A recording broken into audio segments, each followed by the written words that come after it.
Hello, ఎలా ఉన్నారండి అందరూ? ఇవాళ పప్పుచారు ఎలా చేయాలో చెప్తానండి. కందిపప్పు ఒక హాఫ్ అన్ అవర్ నానబెట్టి పక్కన పెట్టుకోండి. నెక్స్ట్ వెజిటబుల్స్ అనమాట. మీ దగ్గర ఏ వెజిటబుల్స్ ఉంటే అన్నీ వేసుకోండి. కొంచెం చింతపండు కూడా నానబెట్టుకోండి. నెక్స్ట్ కందిపప్పు, కడిగిన కందిపప్పుని కుక్కర్లో పెట్టి ఒక 3 విజిల్స్ రానివ్వండి. నెక్స్ట్ వెజిటబుల్స్ అనమాట. నా దగ్గర ఉల్లిపాయలు, పచ్చిమిర్చి, క్యారెట్, టమోటా, బెండకాయలు ఉన్నాయి. మీకు కావాలంటే ఆనపకాయ, ములక్కాడ అవన్నీ కూడా వేసుకోవచ్చు. కుక్కర్లో కందిపప్పు పెట్టి ఒక 3 విజిల్స్ రానివ్వండి. పప్పు అనేది మెత్తగా ఉడకాలన్నమాట. ఉడికిన తర్వాత మనం కట్ చేసి పెట్టుకున్న వెజిటబుల్స్ ఉన్నాయి కదా, కాయగూర ముక్కలు, ఇవి వేసేసి ఒక గ్లాస్ వాటర్ పోసి కొంచెం పసుపు యాడ్ చేసుకుని మూత పెట్టి ఒక 5 నిమిషాలు ఉడకనివ్వండి. మనం ఈ కాయగూర ముక్కలు అనేవి సగం ఉడికితే చాలు. సగం ఉడికిన తర్వాత మనం నానబెట్టుకున్న చింతపండు ఉంటుంది కదా, ఆ చింతపండు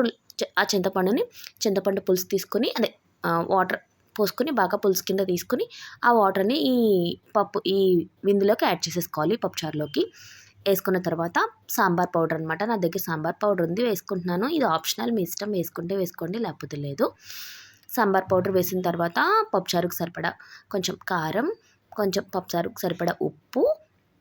ఇక్కడ ఇదొక చెప్తానండి.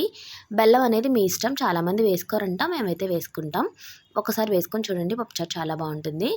నెక్స్ట్ పప్పుచారు అనేది ఇలా మరగాలి. ఇలా మరుగుతున్నప్పుడు కొంచెం కొత్తిమీర, కరివేపాకు 2 వేసుకోండి. పోపులో వేసినప్పటికి కూడా కరివేపాకు అనేది ఇందులో కూడా వేయండి. ఇప్పుడు కూడా చాలా టేస్ట్గా ఉంటుంది. నెక్స్ట్ ఇలా మరుగుతున్నప్పుడే మనం పోపు పెట్టేసుకోవాలి. కడాయి పెట్టి ఆయిల్ వేసి వెల్లుల్లిపాయలు వేసుకోండి. ఫస్ట్ వెల్లుల్లిపాయలు కొంచెం వేగిన తర్వాత నెక్స్ట్ ఆవాలు, జీలకర్ర, మెంతులు, ఎండుమిరపకాయలు, కరివేపాకు. మెంతులు అందరూ వేసుకుంటారో లేదో తెలియదు, కానీ వేసుకోండి. మెంతులు హెల్త్కి కూడా చాలా మంచిది, బాగుంటుంది టేస్ట్ కూడా. నెక్స్ట్ ఈ పోపు బాగా వేగిన తర్వాత పప్పుచారులోకి యాడ్ చేసేసేయండి. పప్పుచారులోకి యాడ్ చేసిన తర్వాత పోపు వేసిన తర్వాత కూడా పప్పుచారుని ఒక్క 5 మినిట్స్ పొయ్యి మీద పెట్టి మరగనివ్వండి. పప్పుచారు అనేది అప్పుడు చాలా టేస్ట్గా ఉంటుందన్నమాట. అంతే, వేడి వేడి పప్పుచారు ready. Please like, share and subscribe, support చేయండి ఫ్రెండ్స్.